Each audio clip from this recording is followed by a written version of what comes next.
ಅವ್ರು ಮಂತ್ರಿ ಆದ ನಂತರಕ್ಕೂ ಅನೇಕ ಜನರನ್ನ ಬಹಳ ಹಿಂಸೆಯನ್ನು ಕೊಟ್ಟರು. ಆ ಹಿಂಸೆ ಕೊಟ್ಟಿದ್ದಕ್ಕೆ ಇವತ್ತೊಂದು ದಿವಸ ಅವರು ಅನುಭವಿಸ್ತಾ ಇದ್ದಾರೆ. ಎಷ್ಟು ಜನರ ಮೇಲೆ ಸುಳ್ಳು ಕೇಸುಗಳು ಹಾಕಿದ್ರು, ಎಷ್ಟು ಜನರಿಗೆ ತೊಂದರೆಯನ್ನು ಕೊಟ್ಟಿದ್ರು.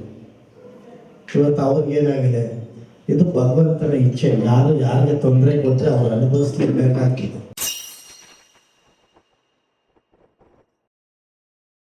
ದೌರ್ಜನ್ಯದಿಂದ ಈ ಕ್ಷೇತ್ರದ ಶಾಸಕರು ಮಾಡಿಕೊಂಡು ಬಂದರು. ಅವ್ರು ಮಂತ್ರಿ ಆದ ನಂತರಕ್ಕೂ ಅನೇಕ ಜನರನ್ನ ಬಹಳ ಹಿಂಸೆಯನ್ನು ಕೊಟ್ಟರು. ಆ ಹಿಂಸೆ ಕೊಟ್ಟಿದ್ದಕ್ಕೆ ಇವತ್ತೊಂದು ದಿವಸ ಅವರು ಅನುಭವಿಸ್ತಾ ಇದ್ದಾರೆ. ಇವತ್ತು ಓಡೋದು ಸ್ಥಿತಿ ಅವ್ರಿಗೆ ಆಗೋದು. ಎಷ್ಟು ಜನರ ಮೇಲೆ ಸುಳ್ಳು ಕೇಸುಗಳು ಹಾಕಿದ್ರು, ಎಷ್ಟು ಜನರಿಗೆ ತೊಂದರೆಯನ್ನು ಕೊಟ್ಟಿದ್ರು. ಇವತ್ತು ಅವ್ರಿಗೇನಾಗಿದೆ, ಇದು ಭಗವಂತನ ಇಚ್ಛೆ. ಯಾರು ಯಾರಿಗೆ ತೊಂದರೆ ಕೊಟ್ಟರೆ ಅವ್ರು ಅನುಭವಿಸ್ಲಿಕ್ಕಾಗ್ತಿದೆ. ಹಾಗಾಗಿ ಇವತ್ತು ನಾವು ನಮ್ಮ ಪಕ್ಷ ಇವತ್ತು ಸಂಘಟನೆ ಆಗಬೇಕು. ಬರುವಂಥ ಚುನಾವಣೆಗಳೇನಿದೆ ನಮ್ಮ ಪಕ್ಷ ಗೆಲ್ಲಬೇಕು.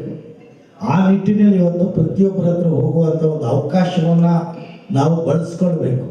ಇವತ್ತು ಅಂಥ ಒಂದು ಅವಕಾಶ ಇದೆ. ಕ್ರಿಸ್ಮಸ್ ಹಬ್ಬ ಬಂದಿರೋದ್ರಿಂದ ನಾವು ಹೋಗಿ ಜನರನ್ನ ಒಂದು ಮೀಟ್ ಮಾಡುವಂಥ ಒಂದು ಅವಕಾಶ ಇದೆ. ಹಾಗೆ ಹೊಸ ವರ್ಷ ಬರ್ತಾ ಇದೆ. ಹೊಸ ವರ್ಷದ ಶುಭಾಶಯ ನೀಡುವಂಥ ಒಂದು ಅವಕಾಶ ಕೂಡ ಈಗ ನಮಗಿದೆ. ಈ ನಿಟ್ಟಿನಲ್ಲಿ ನಾವು ಹೋಗಿ ಪ್ರತಿಯೊಬ್ಬರನ್ನ ಭೇಟಿ ಮಾಡುವಂಥ ಒಂದು ಕೆಲಸವನ್ನು ಮಾಡಬೇಕು. ಹಾಗೆಯೇ ಪಕ್ಷದ ಸಂಘಟನೆಯನ್ನು ಮಾಡುವಂಥ ಒಂದು ಅವಕಾಶ ಇದೆ.